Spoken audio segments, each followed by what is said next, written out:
Okay, welcome to the Coronavirus Food Assistance Program, CFAP, presentation on the new program that we started sign up with here in Smith County and across the nation.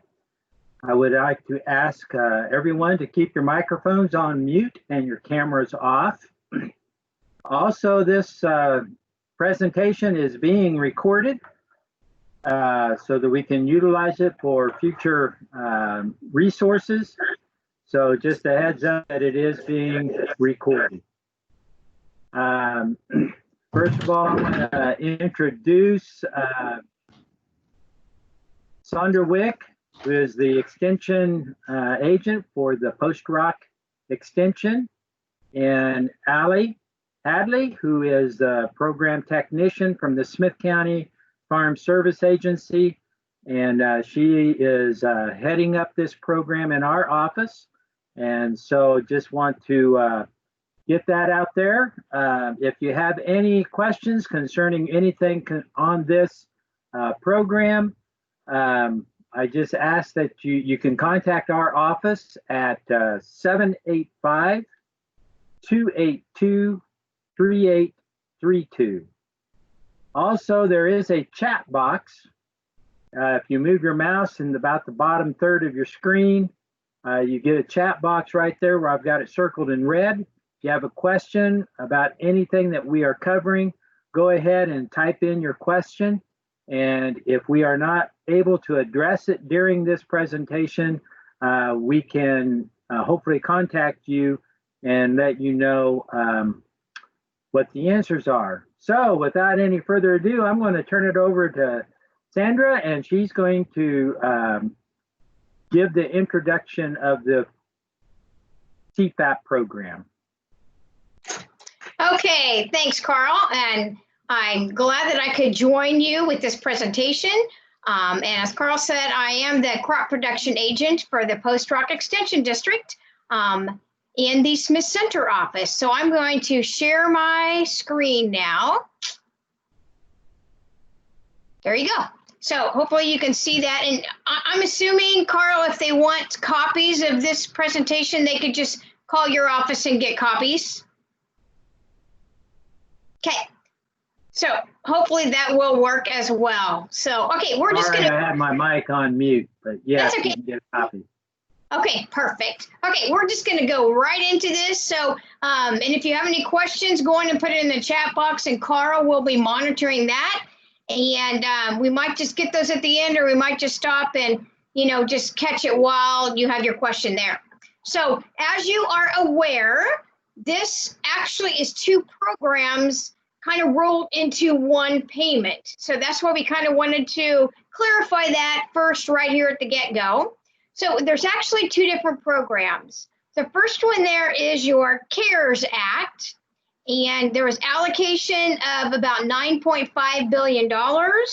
This particular act was actually signed back in April and is actually direct payments to producers, okay? The second one is your CCC Charter Act, which stands for the Commodity Credit Corporation. So this money, or these payments allocations, is about $6.5 billion. So it's the same place that your MFP payments would have came back in the last couple times, okay? So the CARES Act replenished the funds for the CCC Act. So that's kind of how these two work together. And actually, this CCC Charter Act was actually signed back in 1948. So they're just kind of bringing back these two particular programs.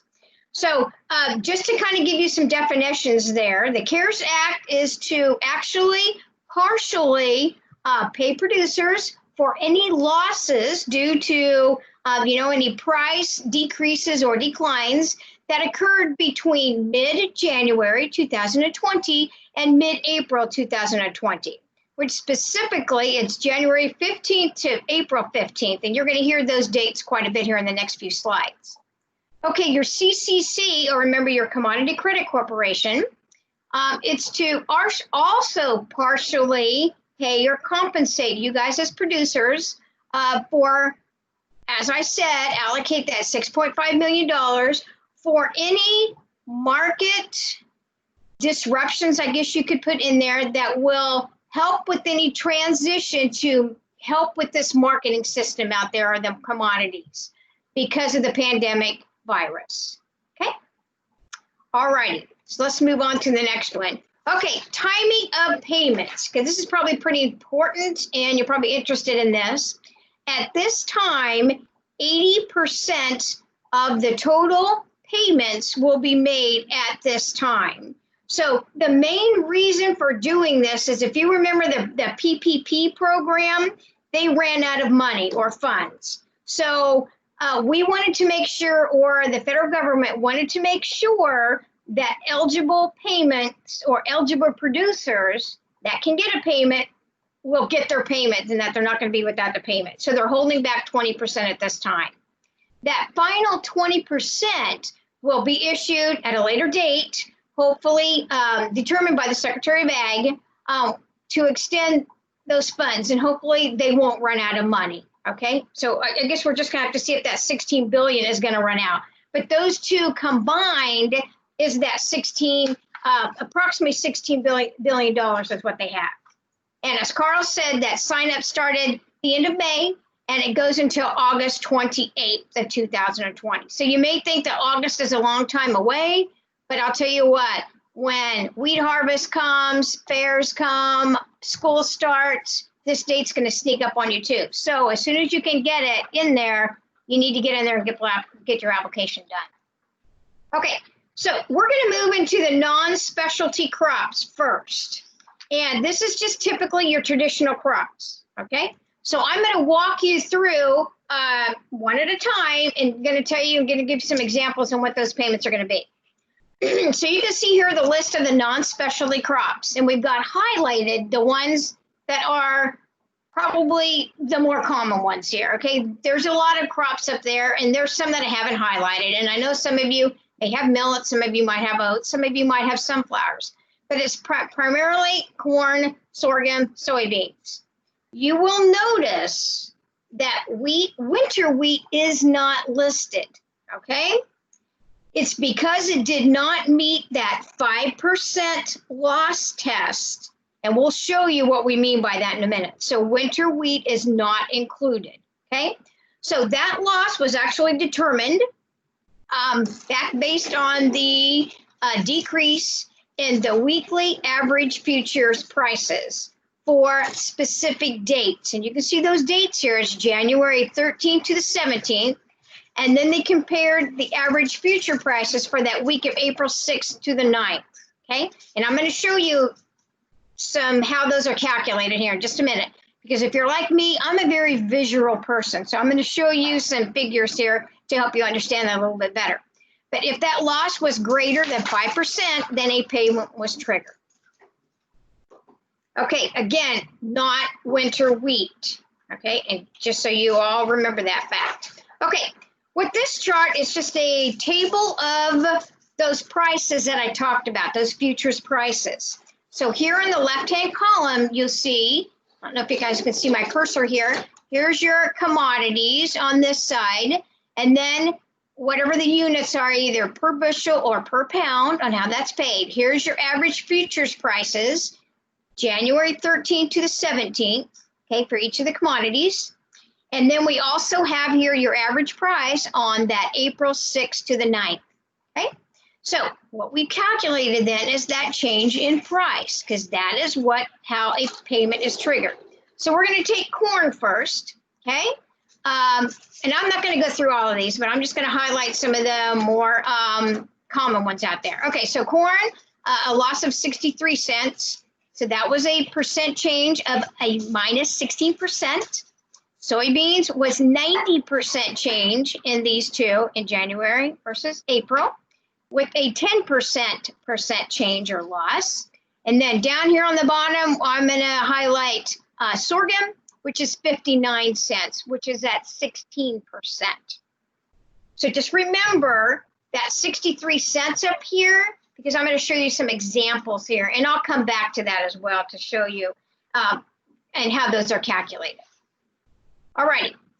what we've got here is a listing of how those payments are. And I'm going to explain this and how this works here. Okay, on the left here is your commodities. The next column here is your unit of measure. Most of them are in bushels, but there's some pounds here in some of these as well. Okay, remember I told you it was 2 different programs, okay? You can get this same information if you go online at farmers.gov/CFAP, CFAP, okay? And the same chart is there, but I'm gonna explain this just a little bit. So remember, there are 2 different payment rates here because there's 2 different programs, the CARES and CCC. Okay, so that is wrapped into one payment. All right, so I'm going to highlight, the only one I'm going to highlight on this slide is your corn. Okay, how that's figured is up here at the top. This payment rate is 50% of the calculated price decline. Okay, so I'm going to go back here so you can see, if you remember right, I'm going to take corn. So it was 63 cents. Okay, so now I'm going to move back forward here. Here's corn. 50% of that 63 cents is 32 cents. Okay, and this is per bushel. That's your CARES. And then your CCC payment is 55% of that price decline, or 55% of 63 cents. Okay, so we're going to go through an example here in a minute. So that's corn. Alrighty, here's some of your other commodities. Alrighty, sorghum. Okay, remember it's on a per bushel basis. And the payment for sorghum, if you remember, it was 59 cents was the loss, that difference between the January and in April. Okay, so 50% of 59 cents is like 29 and a half, so they rounded it up to 30 cents. Okay, and that's for your CARES. Your CCC, which is 55% of the 59 cents, is 32 cents. Okay, and the last one here would be beans. That difference was 90 cents. So 50% of the 90 cents is 45 cents. That's per bushel. And then 55% of 90 cents is 50 cents. Okay, all righty. So the non-specialty crops, what that's going to be based on is you will be paid on your unpriced inventory. So that's key right here. You got to remember this word right here, unpriced inventory. That's the key. As of January 15th, 2020, okay? And it cannot exceed 50% of your 2019 production. And I will show an example here on what we mean by that. Okay, so that unpriced inventory, remember those key words right there. Remember that unpriced inventory. And it's got a definition here for you, but it's any production that you don't have a contract for, and nothing, not an agreed upon price in the future, such as any contracts you might have. One of them might be a futures contract or agreement or some sort of similar binding with that. Now, you might ask, and this information isn't on here, but you might ask what supporting documentation is needed to prove this inventory. Right now, you will be using a self-certifying system for this type, for these numbers, okay? So simply, you're gonna put down numbers, and then you're gonna certify that, yes, I certify that this is correct. However, it is subject to spot check. So there are some things that you're gonna wanna have available in case you would happen to get spot checked. Some of those might include, and this is according to the federal regulations, are copies of your receipts, the ledgers of income statements of deposit slips, register tapes, invoices for custom harvesting, records to verify your production costs, or truck sale tickets, or possibly any other things determined by USDA. So if you have any other questions on what some of those spot check documentation or supporting documentations you need, just check with the FSA office and they should be able to help you out with that. All righty. I'm not going to go through all these, but I'm going to go through this very quickly. This kind of breaks down the contracts that we talked about. But remember the word unpriced inventory is key. Okay. So these are the type of contracts, and they may not be as common, but these are the type of contracts that are eligible for the CFAP payment. Okay. So, and it breaks these down, and there's 5 listed here that would be eligible. So the first 2 here, and then it gives you definitions over here, is your basis or your basis fixed contract. Basically, you're locking in basis, but you're leaving the future price to set for later. So you don't have any pricing. It's unpriced inventory. The last 3 here on the eligible contracts, there's a no price or a delayed price or even a deferred price contract. Basically, you're just delivering that commodity without setting a sale price. Okay, so those are the 5 contracts that you would still be eligible for a CFAP payment. However, look at this list. These are the contracts where you would not be eligible, or you would be ineligible as far as for any payments. And the key here is all of these definitions, you are guaranteed a cash price. So you already have those priced. They're not unpriced inventory. So the first 2 here is just simply a cash contract or a fixed price, where you're going to receive a specific cash price when it's sold. The next one, maybe it's a little bit more common, a couple here, that forward price contract or a cash forward contract. It's already the cash price. You already know what that's going to be for future delivery. These next 3, a minimum price contract, an option contract, and maybe a window contract, you're already going to lock in a cash price. Okay, and then you simply would maybe buy a call option to set up that minimum price, and then that net cash price will probably not be less than your original cash value minus whatever it did to cost you for that call option. The last 3 here, and maybe you remember, these sound familiar to you, which would be a hedge to ride contract or a futures fixed contract or even a futures contract. There again, you are locking in a futures price. You're leaving the basis maybe to be set later, but that futures price, so that would kick you out of that program, make you ineligible. All right, let's get into an example here that maybe shows you just a little bit more on how this payment is calculated. Okay, so we're going to take corn. Remember, this is on a per bushel basis.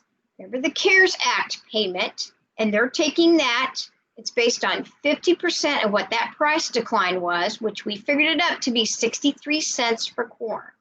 Okay, so 50% of that would be 31.5 cents, or rounded up to 32 cents. Okay, for the CCC payment, it's 55% of that 63 cent loss, or 35 cents.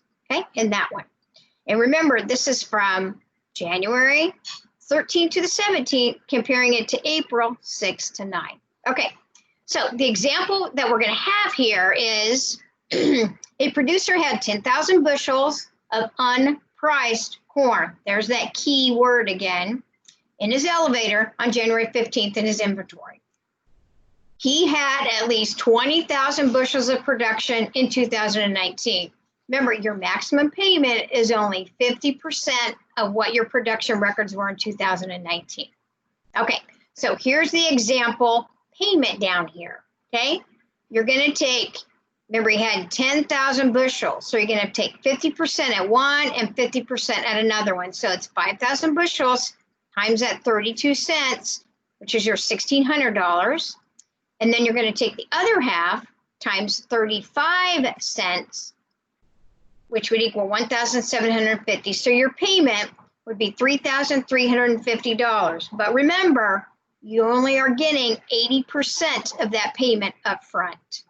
So not the total amount, 80%. Okay. Now let's do a soybean example, which is calculated pretty much the same way. There's just different payment amounts.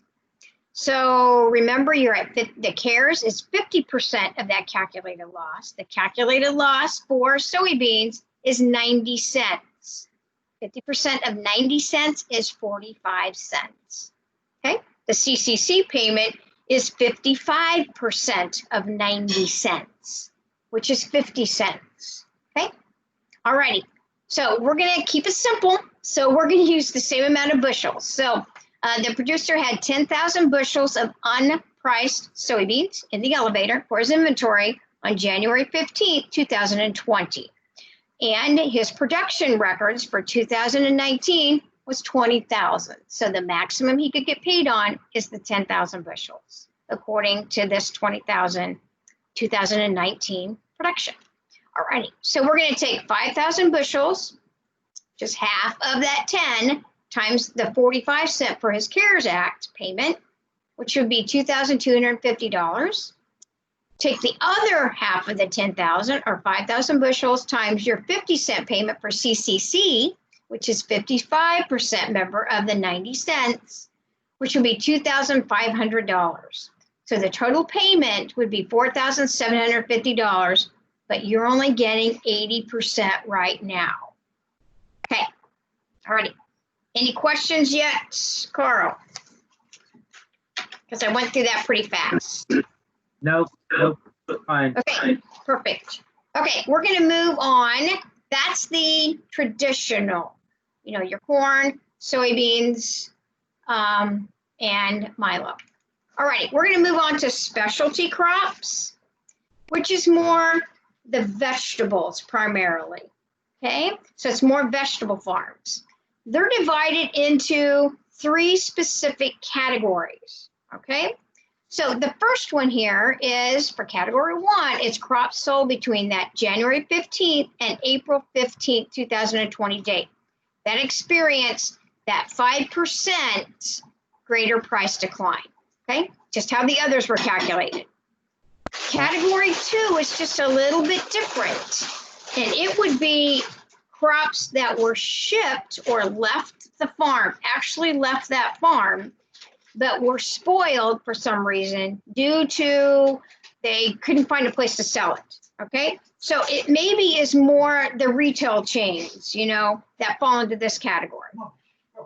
So they would qualify for a payment if this happened between January 15th and April 15th and they received no payment. Okay, category 3 is for specialty crops that did not actually leave the farm or matured and then they didn't even harvest them as of April 15th, 2020, just because they didn't have any place to sell it to. Okay, so that were not sold. That's really based on that is your CCC rate for this category 3. Okay, if you go to that website there, all of these crops that I'm going to be listing right here, and I'm not going to be going through all of these payments, but all this is on that website there, down at the bottom, thefarmers.gov/CFAP/specialty. Those will be listed here. Your first column on that is your category 1, which is the CARES Act, the payment loss for sales. The second column here is your category 2, which is they left a farm, but they spoiled due to there was no place to sell them. And then category 3 would be your CC payment rate. And then here's the rest of your specialty commodities. Okay, and that might include some of you as well. Okay. That concludes the specialty one. Now we're going to move into the livestock area. We're going to start with the cattle. Okay. So I'm just going to give you a real simple definition of what they define cattle as in this particular category, which they are commercially raised, a commercially raised bovine animal. However, it does include dairy animals raised for beef.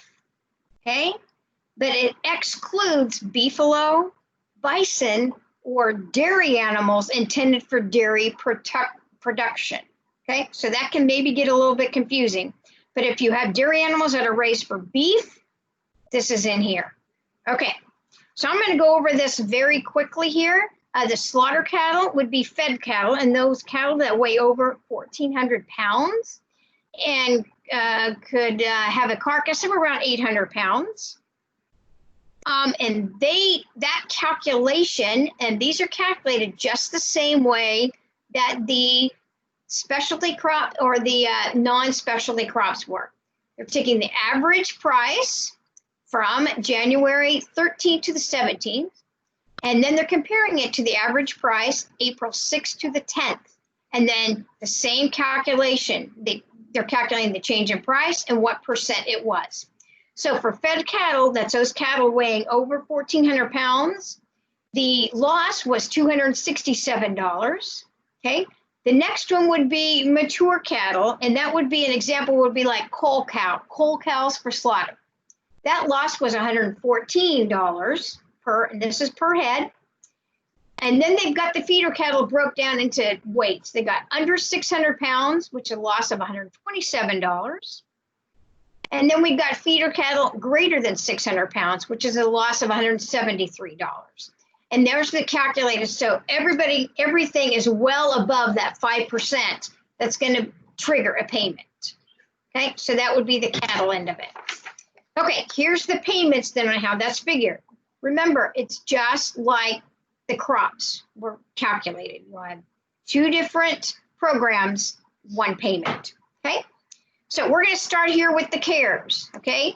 So this is a little bit opposite. That's how it was listed here. We're going to start with the feeder cattle less than 600 pounds. This particular payment is calculated on 80% of the loss, okay? So if you remember in feeder cattle less than 600 pounds, that loss was $127. So 80% of $127 is $102. These charts can also be found on the federal website at that farmers.gov, okay? And then /CFAP. Okay, the next one is 600 pounds or more. That loss was $173, so 80% of that's $139. The slaughter cattle, the fed cattle, that was the highest loss at that time, and that was $267. 80% of that is $214. And then your slaughter cattle or the mature cattle, the loss was $114. So 80% of 114 is $92. Okay. And then your all other cattle, and I'm going to show you a little bit on the all other cattle of how that's defined, but that payment comes up to around $102. Okay, remember this is cattle sold between January 15th and April 15th, 2020. Okay, there's those dates again, January 15th to April 15th. Your CCC payment is your unpriced highest cattle inventory between April 16th and May 14th of 2020. Okay, there's that key word again, unpriced. Okay, so they have lumped all these categories or all the different definitions of cattle into one payment, okay? How they calculated this was they have actually calculated the entire loss of the entire beef industry in quarters 2 and 3. They've taken that times a factor of 25% and then divided that by the July 2019 cattle inventory, not dairy. So that calculation is coming up to $33 per head. Okay, so remember, it's cattle owned as of January 15th and then sold between that date of January 15th to April 15th, okay, for that payment. Here is, I'm not going to go through these, but this is a great chart to kind of keep a reference on, and it defines each of those categories. So if you don't know exactly where yours fits into, you can have this chart here, and especially the chart all other cattle, but one example would be like replacement heifers or bred heifers. So it gives you an example on where your cattle would fit. All right, let's move into hogs and pigs, and I'm almost done with my part of the presentation here. Hogs and pigs is calculated the same way pretty much as cattle. So it breaks them down into two different weights, less than 125 pounds and more than 125 pounds. So your CARES Act, and those would be hogs sold between January 15th and April 15th. It breaks that down into less than 120 pounds at $28 a head, and more than 120 pounds, $18 per head. And then your CCC payment Remember, that's unpriced hog inventory between April 16th and May 14th. And then we divide that out. It's the same payment. Hogs weighing less than 120 or those hogs weighing more. So there would be your two payments as well. Okay, lambs and yearlings. It's broken down pretty much the same. You're still going to have your two different payments. They're classifying eligible livestock in lambs and yearlings of any sheep less than 2 years old. Okay, and it's on a per head basis. That CARES Act is any lambs or yearlings less than 2 years of age sold between January 15th and April 15th at $33 a head. Okay, and then your CCC payment would be calculated at your highest unpriced lambs or yearling inventory between that April 16th date and May 14th date. So in the livestock, these dates for any of your livestock, beef, hogs, sheep, are still these same dates. That one is $7. Another extra one here is your wool. It's kind of like your non-specialty crops. It does have two different classes of wool, graded and then non-graded. And it is by the pound, and it's got these divided out as well. 71 cents for your graded versus 36 cents for your ungraded for your CARES. And then on your CCC payment, it's 78 cents and then 39 cents for that one. Okay, any questions on that? I think the last one here is dairy. And I'm just going to cover this real briefly because I know Allie is going to cover some of these things on dairy. Okay, so what dairy, for the first one, you will be certifying the first quarter production, which is January, February, March. And then that certification will be multiplied by $4.71 per hundredweight, and that will be your CARES Act payment. But that includes any dumped milk. You know, they had lots in the national news of lots of the milk being dumped, but they're going to get credit for that. So you include that as well. Going forward here, they're anticipating you to estimate your production for the second quarter, but you don't need to estimate it yourself. That will be calculated based on your first quarter production. So they're simply going to take your first quarter production, calculate that at 1.014 times your first quarter, and then you're paid at $1.47 per hundredweight for your CCC payment. All righty. I know that was a lot of figures and a lot of calculations, but hopefully if you had any questions, you can get a copy of this, and the FSA office would be glad to answer any questions as well. So Carl, that completes my part of the program. Okay, thank you, Sandra. I'm going to turn it over to Allie, who's going to kind of go over some things that we're getting a lot of questions about, and probably a little bit more in depth in some of the payment calculations and explanations. So it doesn't hurt to hear it more than once. So take it away, Allie. Okay, so I am going to talk a little bit more right now on the non-specialty crops and wool. So on this slide here, we have a list of the payment rates, which we've gone over some already with Sandra, but here's just a little bit more on that. Like you can see corn here, you'll get half of your eligible rate there at the 32 cents a bushel, and the other half of your eligible payment bushels will be at the 35 cent, for example. And here are some more payment rates. On this slide, we have the sorghum and soybeans, which we are mainly dealing with, but we also have all of the others as well listed.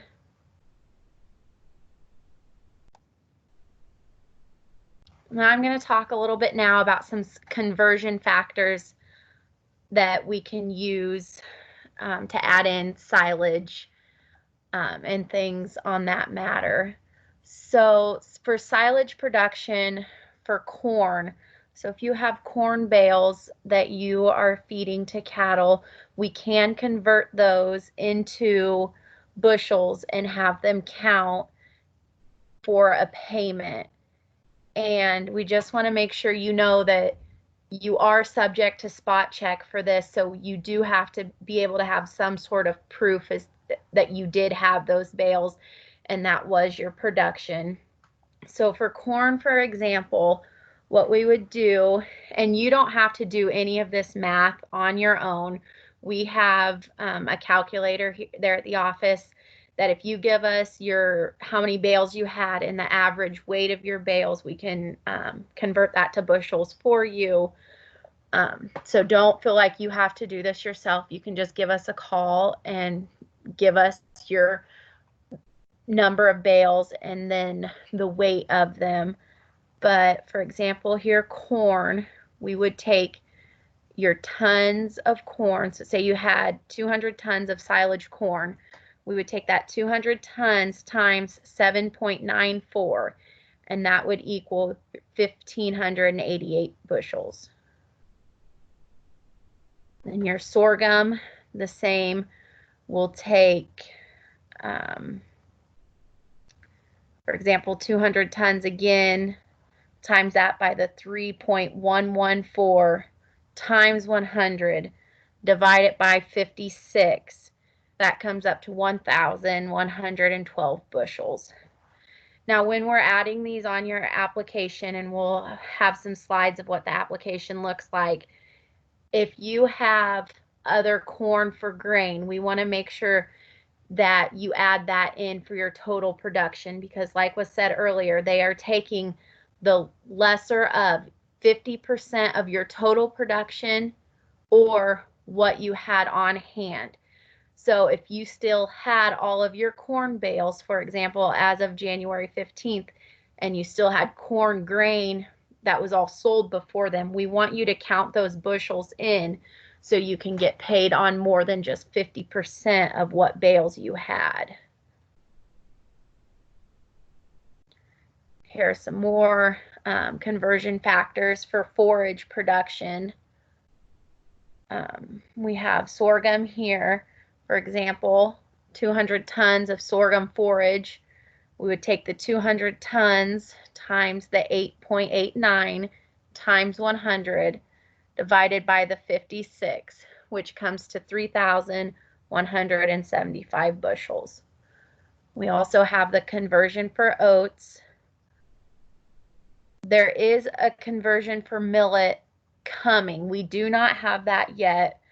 We have not heard at the national level what that conversion is. However, you can still sign up for the program for what you have, and then once we have that conversion factor for the millet, you can fill out a new application and we'll be able to process that at that time to get your payment for that once that conversion is made available to us.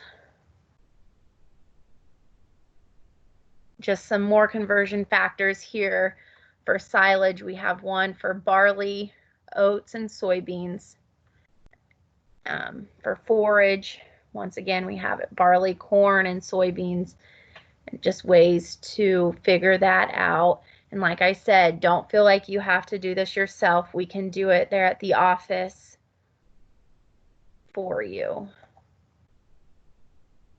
So for the CARES Act payment formula, they're going to look at the 2019 production not sold as of January 15th, but it cannot be more than 50% of your total production.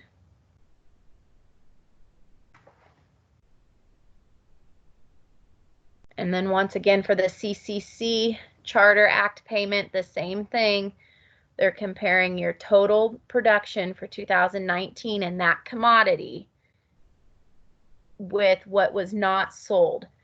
Now, this is just your share. On the application, we want to make sure that we're just putting in your share of the production for that each commodity and your share of what was not sold. And then anybody who has a share in it, they would apply themselves under their own name. So then your total payment would be the sum of your CARES Act and your CCC Charter Act payment. So the AD 3114 is the actual form for this program. And Part D would be the part that you would enter in your commodities. So we have right here, as it says, the commodity, and on this example you have soybeans. The unit of measure is going to be bushel. That's how we measure for the soybeans, and also the corn and the sorghum. So for that unit of measure, we just want the word bushel. Then we'll want your 2019 total production and your production not sold as of January 15th. So on this slide here, it just talks a little bit more about the slide or the application itself and what we're needing for that. And so for the element 2019 production not sold as of January 14th, it's taken from item 16 on that application, the AD 3114. For our example, it was 1,500 bushels. Then for the total production for 2019, taken from item 15 on the AD 3114, would be 3,250 bushels.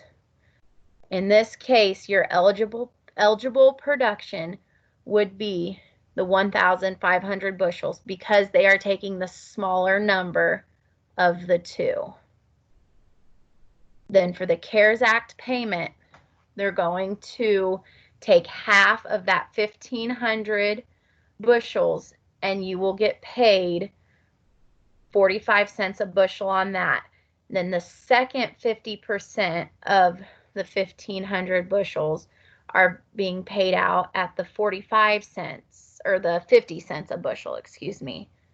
And there you can see the totals for that. So for the CARES Act payment, be the $337.50, and the CCC funds payment would be $375.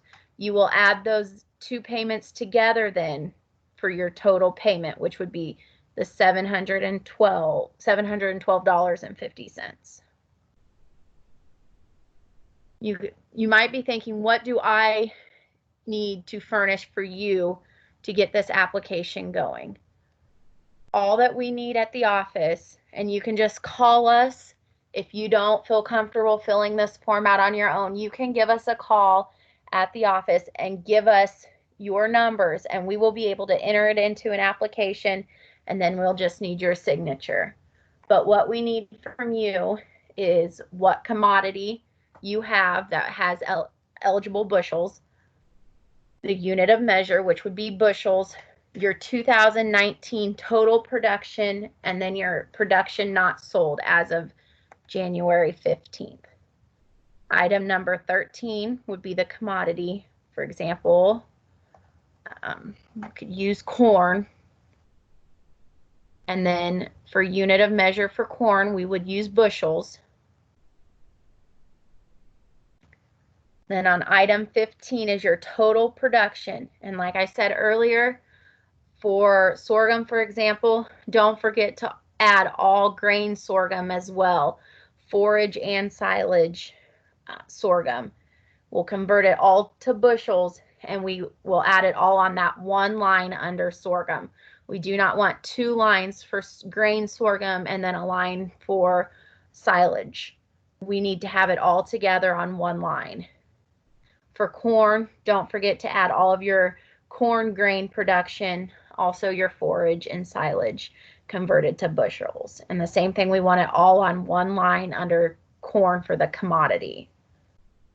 All forage production needs to be converted to bushels included with the applicable grain. We don't, on the application, we do not want, for example, for the commodity corn and your bushels, and then under that your corn forage. We want it all together on one line.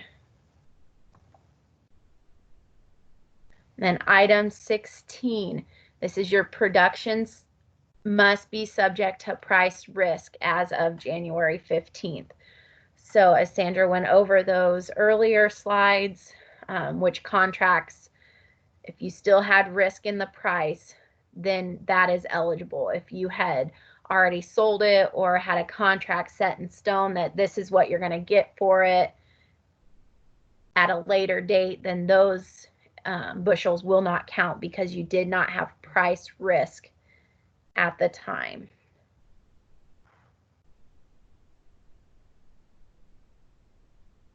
Item 16, unpriced inventory, like I just went over. Anything that does not have a price on it would be what is eligible for a payment. Then just a little side note here, production that was appraised from failed acres are not eligible for CFAP.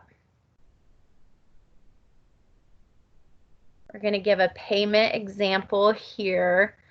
Soybeans is our example we have up top, and for your total 2019 production, you had 25,000 bushels.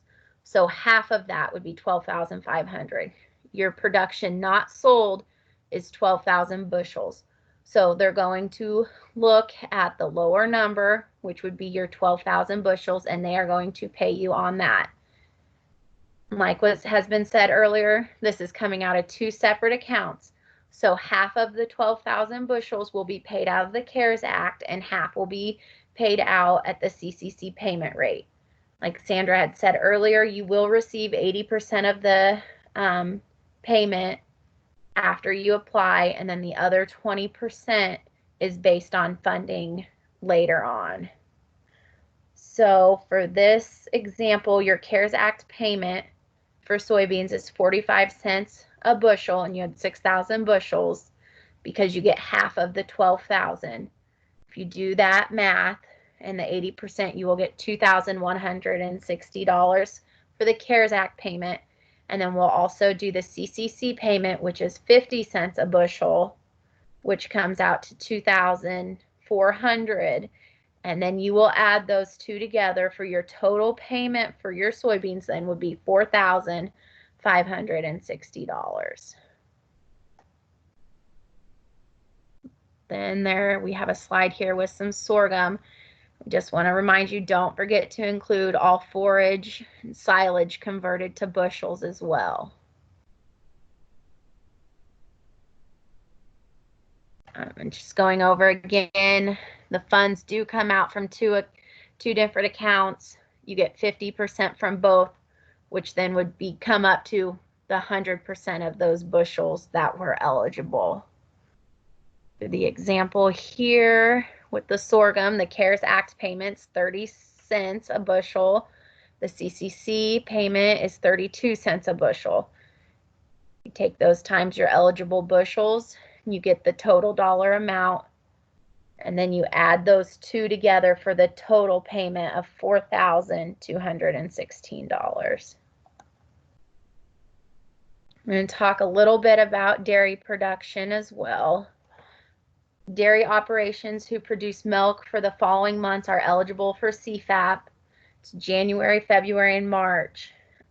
Dairy operations that dissolve during the months of January and February and March are eligible for pounds of milk production during any month that they did produce milk.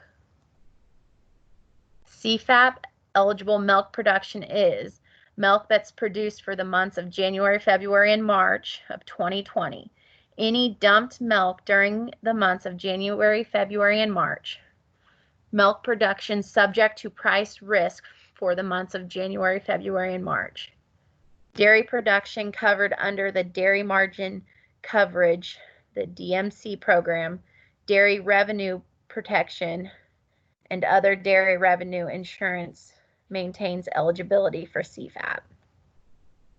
For an example here, Joe Dairyman markets 5 million pounds of milk production per month for January, February, and March.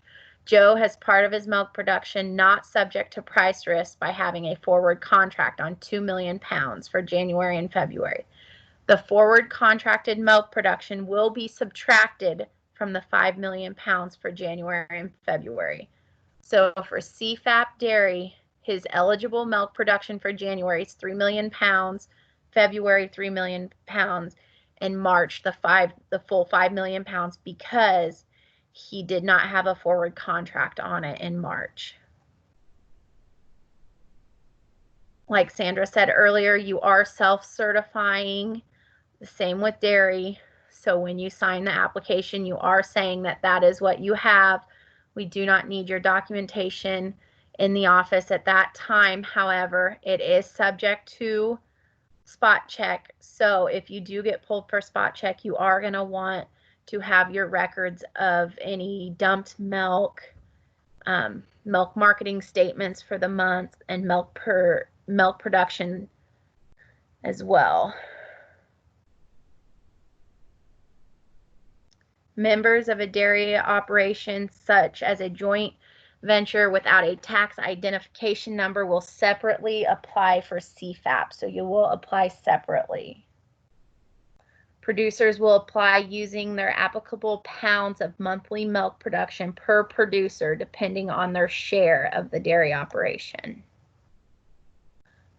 Producers will enter the applicable pounds of milk in Part C. Item 7's for January, item 8's for February, and item 9 is for March.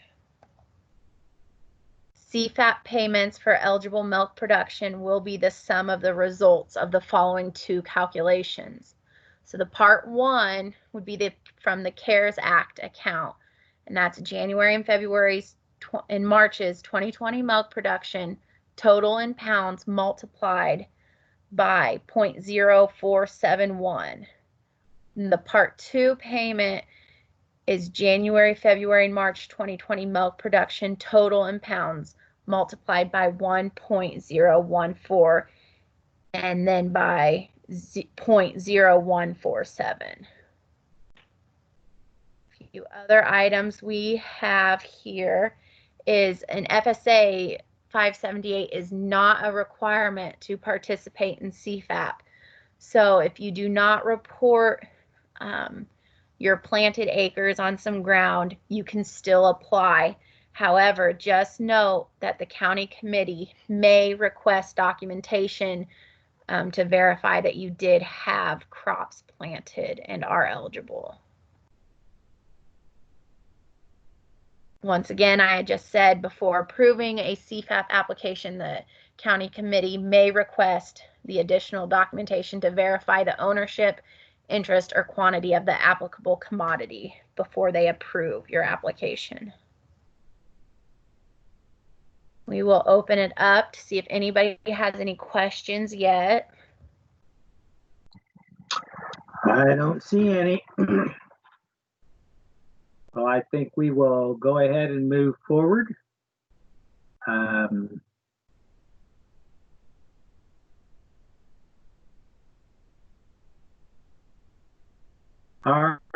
right. I'm going to cover the livestock end of the CFAP program. 7 CFP 9.3 defines an eligible producer as a person or legal entity who shares in the risk of producing a crop or livestock and who is entitled to a share in the crop or livestock available for marketing or would have shared had the crop or livestock been produced and marketed. A contract grower who does not own the livestock will be considered a producer if the contract allows the grower to have risk in the livestock.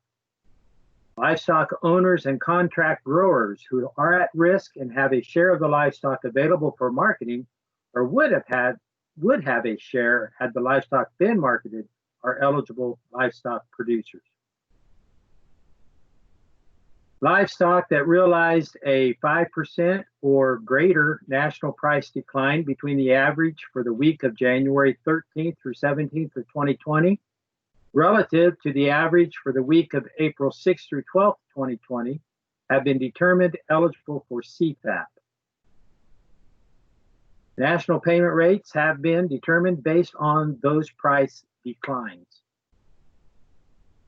These are, as Sandra had covered earlier, these are the different categories that we are paying for the cattle. Feeder cattle less than 600 pounds, feeder cattle more than 600 pounds, slaughter fed cattle 1,200 pounds or more, slaughter cattle, which are mature cattle, and then all other cattle. Pigs less than 120 pounds, hogs less than 120 pounds. All sheep less than 2 years old. Feeder cattle less than 600 pounds means cattle weighing less than 600 pounds. It's from baby calves right on up, 600 pounds. The 600 pounds or more means cattle weighing 600, but less than slaughter cattle fed. Fed cattle means cattle 1,200 pounds or more, which yield average carcass weights in excess of 800 pounds and are intended for slaughter. Slaughter cattle, mature cattle means cold cattle, raised or maintained for breeding purposes, but which were removed from inventory and are not intended for slaughter.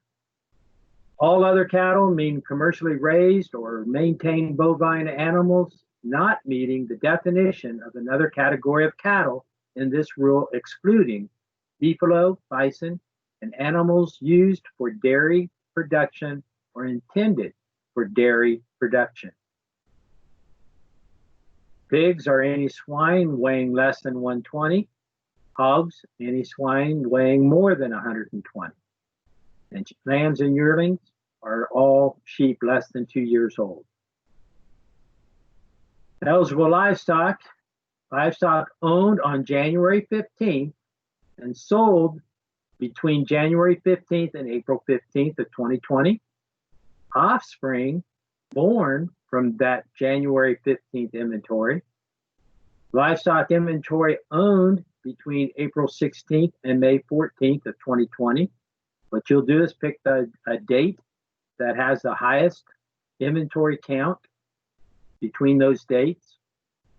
Livestock that are no longer used for dairy production and have entered the beef cattle market. All sales and inventory of livestock must be subject to price risk as of January 15th of 2020. There's that word again, price risk. Livestock used for dairy production or intended for dairy production are ineligible. Livestock purchased after January 15th of 2020 and sold on or before April 15th of 2020 are ineligible.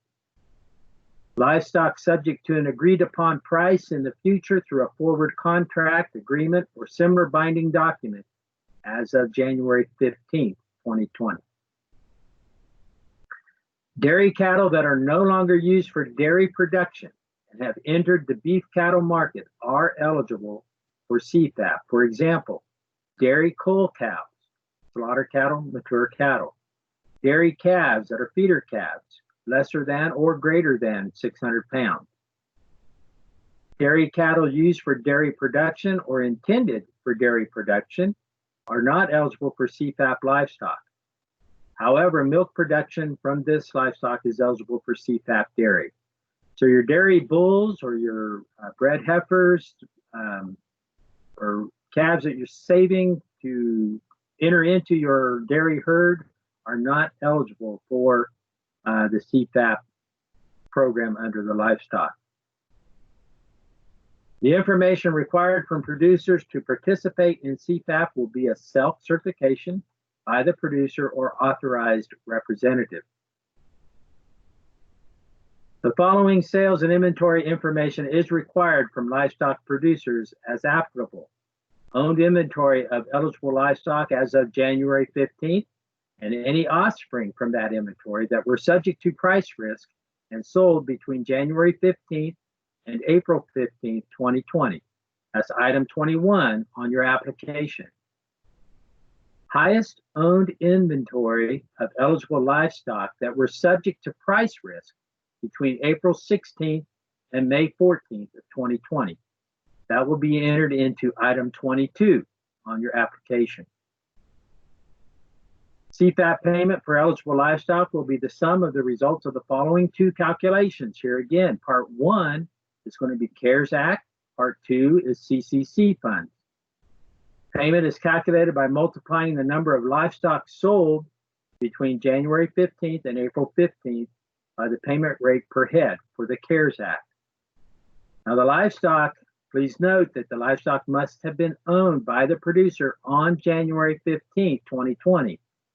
Any offspring born from that same inventory are eligible. Payment is calculated by multiplying the highest livestock inventory between April 16th and May 14th by the payment rate per head. And when we fill out your application, we want the categories to be maintained of the different categories for the livestock. As example, less than 600 pounds, more than 600 pounds, etc. Because we have two different payment rates here, but you see the cattle, all the livestock is going to be paid at $33 under the CCC payment, but we still want you to maintain your inventory under the same category of your eligible livestock. The feeder cattle less than 600 pounds, the unit of measure is per head. The CARES Act will pay $102. CCC will pay $33. Feeder cattle 600 pounds or more, the unit of measure is per head. CARES Act $139. CCC rate is $33. And you can see the rest of these rates here. They're for each category for the cattle, your fed cattle, mature cattle, and all other cattle.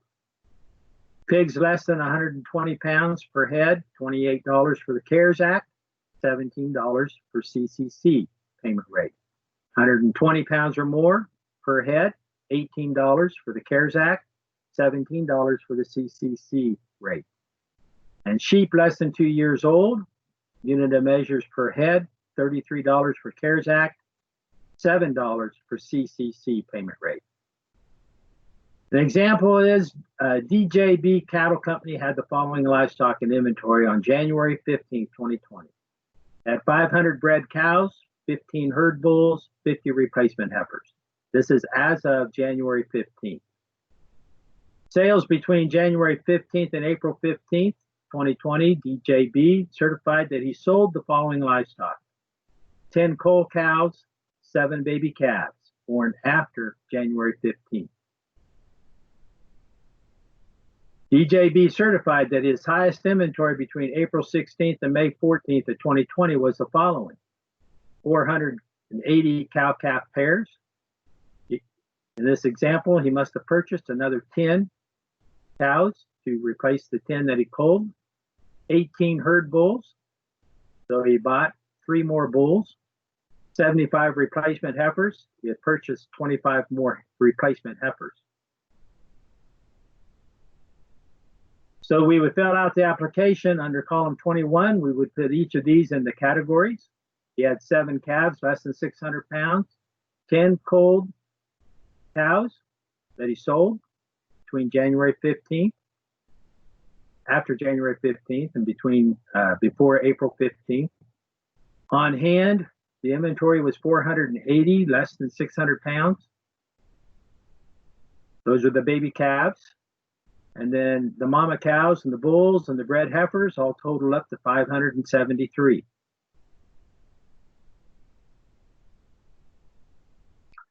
At 480 cows, 18 bulls, 75 heifers, comes up to 573. If eligibility requirements are met, the estimated gross CFAP payment calculation before reductions would be the following. We have our calculation here for our CARES Act. Less than 600 pounds gets $102 per head. Mature cattle get $92 per head. All other cattle, $102 per head. But he does not have any sales between January 15th and April 15th. Part 2, CCC payment rate, he had 480 baby calves, $33. Did not have any mature cattle. All other cattle, 573 head, $33 payment rate, and you can see the payment. The grand total is $36,383. That's the gross payment. Remember, the payment is reduced. You only get paid on 80% of that figure. That was pretty fast, but what I want to do now is go through the payment limitation and payment eligibility. And we do have payment limitation is the attribution of payments to the fourth level of ownership. Foreign person rules apply, and your adjusted gross income must average 900,000 or below, unless 75% of your adjusted gross income is derived from farming. To be eligible for the CFAP payment, a producer must have had a share in the eligible commodity on January 15th and or April 16th through May 14th. You have to be a citizen or national of the United States, a resident alien, partnership of citizens or nationals, corporation, limited liability company, or other organizational structure or organized under state law, Indian tribe or tribal organization as defined in Section 4B of the Indian Self-Determination and Education Assistance Act. Foreign person or foreign entity who meets foreign person rules according to 5PL. Ineligible producers are federal, state, and local governments, including public schools. Persons or legal entities who did not have a reported ownership interest in any of the eligible commodities on a specified date. Persons and legal entities suspended or debarred or otherwise excluded from participating in federal programs. Persons and legal entities that do not meet payment limitation, payment eligibility, AGI, the adjusted gross income, and highly erodible land conservation, wetland conservation requirements for the CFAP. In general, the total amount of CFAP payments that a person or legal entity, excluding general partnerships and joint ventures, is $250,000. Payments to a joint operation, including a general partnership or joint venture, cannot exceed $250,000 per person or legal entity that comprise first level ownership of the general partnership or legal entity, unless the first level member is another joint operation. There is an optional increase in the $250,000 payment limitation for applicants who are corporations, limited liability companies, or limited partnerships. Must be requested by an authorized representative of the legal entity. If you qualify for that, you have to fill out Part H of the application, where you can increase up to 3 people underneath that corporation, limited liability company, or limited partnership. Each of them can earn $250,000 provided, and I'll go into that here. You can increase up to $500,000 or $750,000 based on the number of members, partners, or stockholders contributing 400 hours or more of active personal labor and active personal management, or a combination. Definition of active personal labor and active personal management is found in our handbook 5PL and in the Federal Register 7 CFR Part 1400 and our 1 CFAP Handbook Exhibit 2. If you have questions about that, you can call our office at 785-282-3832. The initial CFAP payment will be factored by 80%, as we have mentioned, of the calculated payment and will be applied after applying the payment limitation. The maximum amount a person or legal entity may receive in the initial payment is $200,000. That is 80% of the $250,000. So if you qualify for an increase, you can either get up to $400,000 if you've got 2 members putting in more than 400 hours of active labor or management, or if you have 3, it'd be $600,000. And each of those represent 80% of the $250,000. However, subsequent payments may be issued at a later date as determined by the Secretary of Agriculture. CFAP payments to persons and legal entities will be limited according to the rules of attribution. CFAP payments made directly or indirectly to a person or legal entity will be combined and limited to the per person or legal entity. CFAP payments to a legal entity will be tracked through 4 levels of ownership and will be reduced for members, partners, or stockholders holding an ownership interest below the 4th level. The rules for common attribution, for example, for minor children, do not apply to the CFAP payments. To be eligible for payment, a person or legal entity, including members, stockholders, and partners, must have an average adjusted gross income, AGI, that does not exceed $900,000, unless at least 75% of that adjusted gross income is derived from farming, ranching, or forestry operations. And we will look at the effective program years being fiscal year 2020. The base years to compute that average adjusted gross income will be 2016, 2017, and 2018.